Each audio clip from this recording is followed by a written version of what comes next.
বনগাঁ শিয়ালদা শাখার সংহতি স্টেশনে মঙ্গলবার রাতে হঠাৎই রেল লাইনের ধারে পড়ে থাকে এক তরুণী রক্তাক্ত দেহ। মাত্র 18 বছরের বিথি মণ্ডল ঘুগনি খেতে বাড়ি থেকে বেরিয়েছিল। স্থানীয়দের দাবি, স্টেশনে দুজন যুবকের সঙ্গে বচসা হয়েছিল বিথির। তার কিছুক্ষণের মধ্যেই ট্রেনের ধাক্কায় মৃত্যু, কিন্তু পরিবার মানতে পারছে না। তাদের অভিযোগ, এই মৃত্যু স্বাভাবিক নয়, বিথিকে খুন করা হয়েছে। দোষীদের শাস্তি দাবি জানিয়ে লিখিত অভিযোগ করতে চলেছে পরিবার। ঘটনায় চাঞ্চল্য ছড়িয়েছে গোটা এলাকায়। তদন্তে নেমেছে বনগাঁ। বাড়ি থেকে কখন বেরিয়েছিল?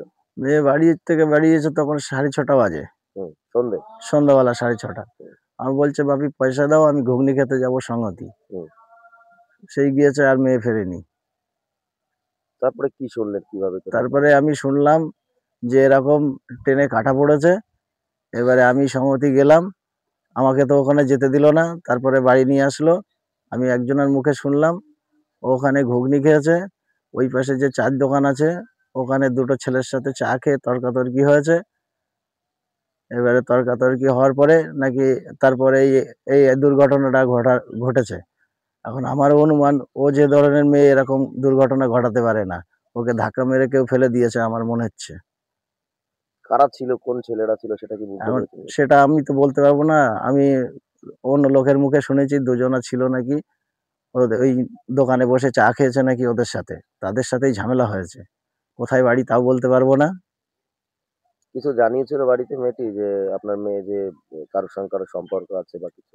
বাড়ি তো এইসব ধরনের কোনো কিছুই বলেনি। ওর মার সাথেও বলে না, আমাদের সাথেও বলে না। আমাদের বাড়ি তো কোনো সমস্যাই নেই।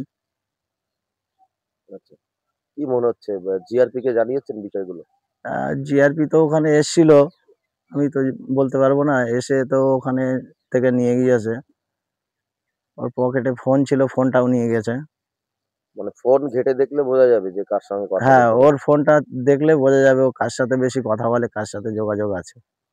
আপনারা কি জিআরপি তে অভিযোগ করবেন বিষয়টি তদন্তের জন্য? এখন তদন্তের জন্য অভিযোগ তো করবো। কি চান আপনারা? আমি চাই আমার মেয়ের সঠিক বিচারটা হোক। কি নাম আপনার?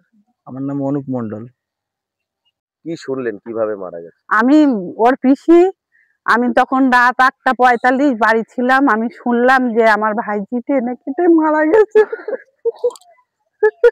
আমি ওকে জানলাম, শুনলাম যে ও ওইখানে চা খেয়েছে, তারপরে যে দুটো ছেলে ছিল বিড়ি কিনেছে, তর্কি হয়েছে। আমার ভাইজিরে কি মেরে দিয়েছে। আমার ভাইজি স্বেচ্ছায় মরেনি, ওইভাবে মরতে পারে না একটা মানুষ। চিত হয়ে শুয়ে বুকে হাত দিয়ে কি করে মরে। আমরা চাই যে আমার ভাইজির কেউ যদি মানে আমার ভাইজিরে করে মারে, তাই দোষীদের শাস্তি চাই, যেন শাস্তি হয়। মানে কে বিড়ি কিনেছিল, কি নিয়ে ঝামেলা? জানি না আমরা কেরা। ওইখানকার লোক তো বলছিল যে দুটো ছেলে ছিল, তর্কি হয়েছে, এবার বিড়ি কিনেছে। আমার ভাইজি ওই সাইডে কোনোদিন যায় না। এদিন সন্ধ্যের সময় কি করতে গিয়েছিল স্টেশনে? ও ঘুগনি খেতে গিয়েছিল বাবার কাছ থেকে পয়সা নিয়ে।